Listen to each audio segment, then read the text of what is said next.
what would be the most important action step? Not 10 or 15 or the 7 steps. What would be the most important action step you would tell them?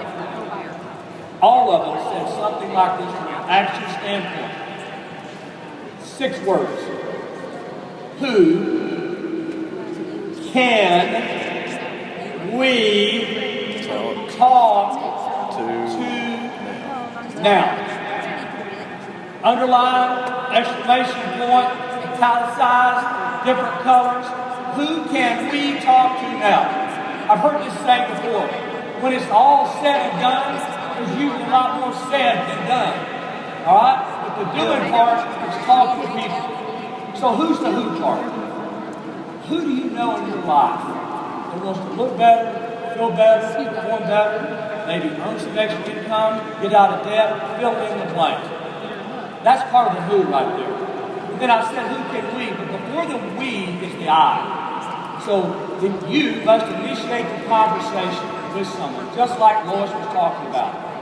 And then after you've initiated the little bit you know as a new person, it's like you want to hand the ball to the playmakers.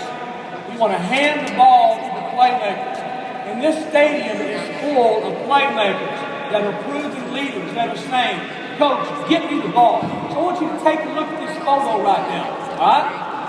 Now, that was some coach about 25 years ago being a college football coach. I'm not going to say who that guy was. All right? Good-looking guy, I know that. Got long hair. And see that guy standing beside me? He's a leader. He's a playmaker. He's a proven veteran. And in between every series, and the guy on the bench right there too, they would come to me and say, Coach, can you give me the ball? I'm open. And I could score a touchdown for the team because they were proven playmakers. So what we would tell the quarterback to do, get the ball out of your hands and get it to these playmakers. And just do that over and over and over. We got a world-class playmaker right now. Okay, I've held him back long enough. You ready to run? You ready to run, Johnny? I'm ready to run. Okay, Johnny, why is it so important? This thing about who can we talk to now? What does all that mean about the why?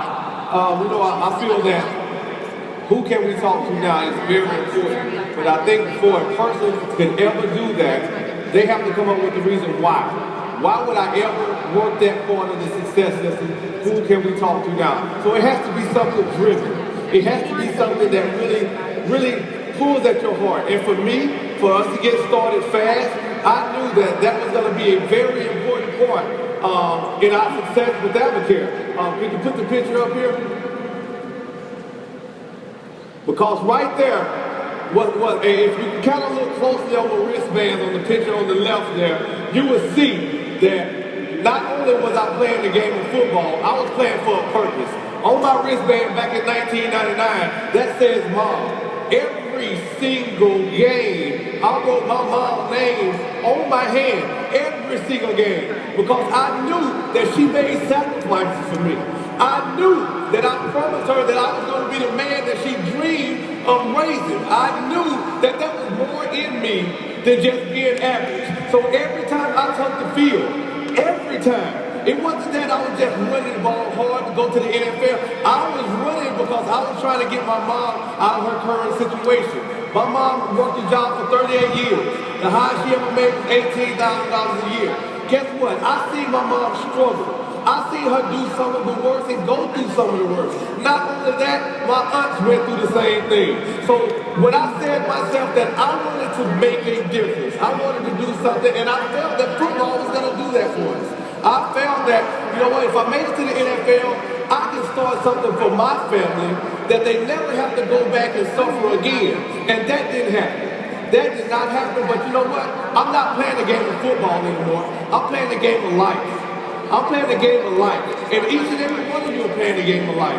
And being that we grabbed Advocare and we grabbed the opportunity, I was able to go back and retire my mom from a factory job that she worked for 38 years.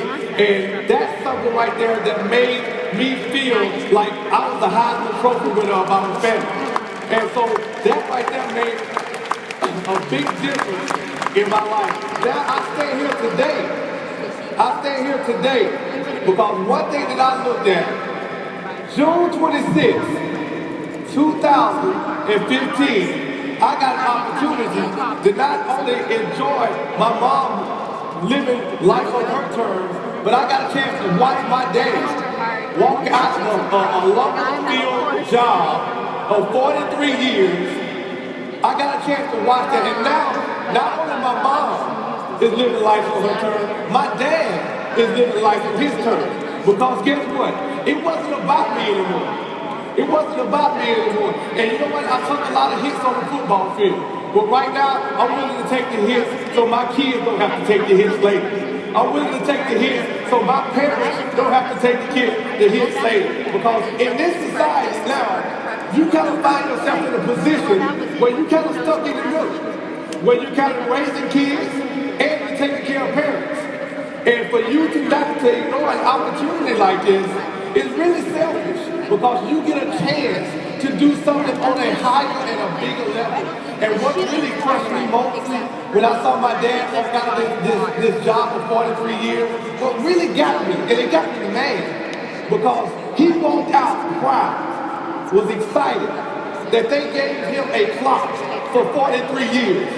A clock for 43 years. He was excited about it, but I was mad, because to me, that clock reminded me of all the football games he missed. That clock reminded me that my parents are divorced. I'm a good kid. I don't deserve to have divorced parents. I'm a good kid. But that clock brought back so many bad memories for me. For me. So it ain't about playing football. It's about the game of life. Because whenever I speak, I hope somebody here can grab it. I hope somebody here can grab it. Because we all are part of this game. From all the way over here to over here, you play the game if you don't even know you're playing it or not. And it's a game of life. And there's one game for me that I can't lose. I can't lose because I have a daughter, Jake, and I have a son, JT, that I can't afford to lose. And every single day is a game day. And you need to wake up every morning like it's game day. Like it's game day. And just like Jeremiah Captain said, man, I love you. I love you to death, man. Because you grabbed it. You saw it. And guess what? 20,000 people in here seeing the same exact thing. What's going to make the difference? What's going to allow you to say, hey, enough is enough. I got to change. Not for me, for my family. I have to do this, and I can't lose. Every single day I will win.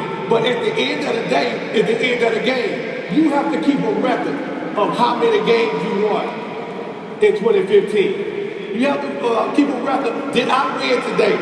And so for me, who can we talk to next? I had a great supporting cast of people that believed in me. Julia Robert James, Jason and Andrew Bonnell, Krista Thurman, they believed in me because guess what? I was brand new. I was in fitness when I was brand new in Advocate.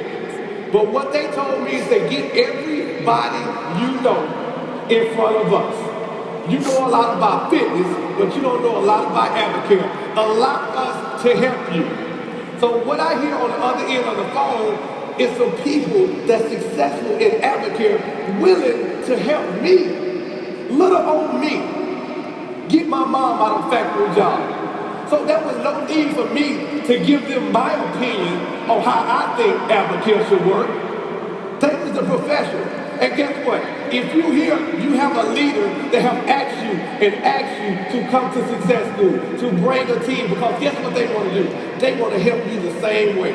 So I told them, they say, everybody I know, I'm going to contact them, come introduce and give a presentation of Advocate. And we call that a mixer. Our very first mixer, Julie James and Jason Bonnell came down. We had 89 people in the room for our very first mixer. It wasn't the fact that I was so good at inviting, it's that I was driven, that I know they say my first play of the game, they gave me my first play of the game. And that was to get people in front of them. That was my first play. So my first play, I wanted to score a touchdown. I didn't want a first down. I wanted to score a touchdown in the first play. And he came in, Jason and Julie, and delivered what I call the Hail Mary. And man, and it was awesome. And then from then, it took off very, very fast. And just by continuing to do that, I had Krista Thurman. She was living in Texas, so we wasn't eyeball to eyeball, but she was doing webinars. She was doing Ustream mentors. And so my thing was, if she was going to take time away from her family to do these webinars, my job was to get everybody I know to watch her on the webinar, because guess what? At that point, I was brand new. I couldn't explain it the way she explained it, but I knew that they would get the message. So every Tuesday and Thursday, my job was to go out, run the ball, and bring people back to watch Krista Thurman on the webinars.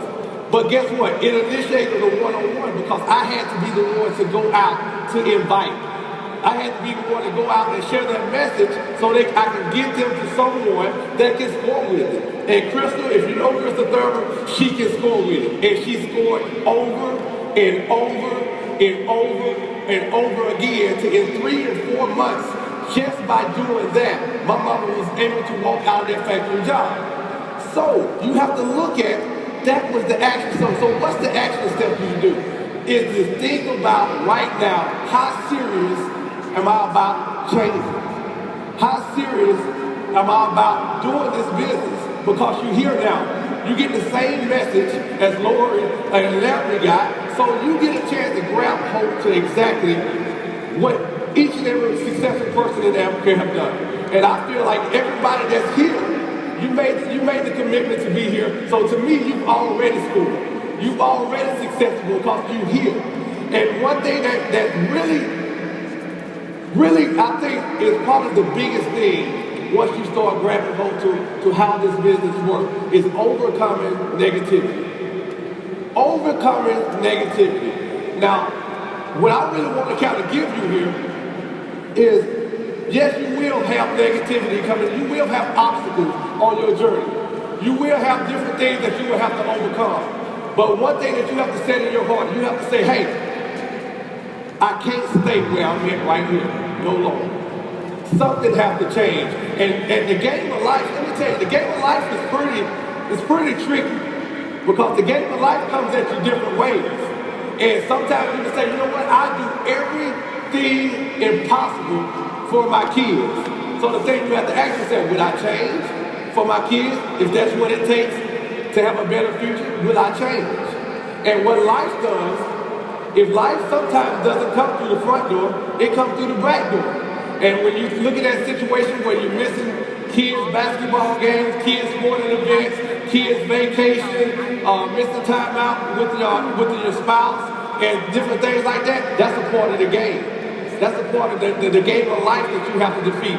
So what I want to do is kind of take you, because right now what you see is me on stage in front of 20,000 people, a diamond and all that, and you see a lot of people up here doing the training. And sometimes when you're sitting out there, you can get lost. You can start letting things creep in and tell you that can never be you. Oh, they look so polished. Oh, they got nice suits on. They got a nice pin on. That can never be me. But let me just kind of take you back to unwrap all of this. And all I want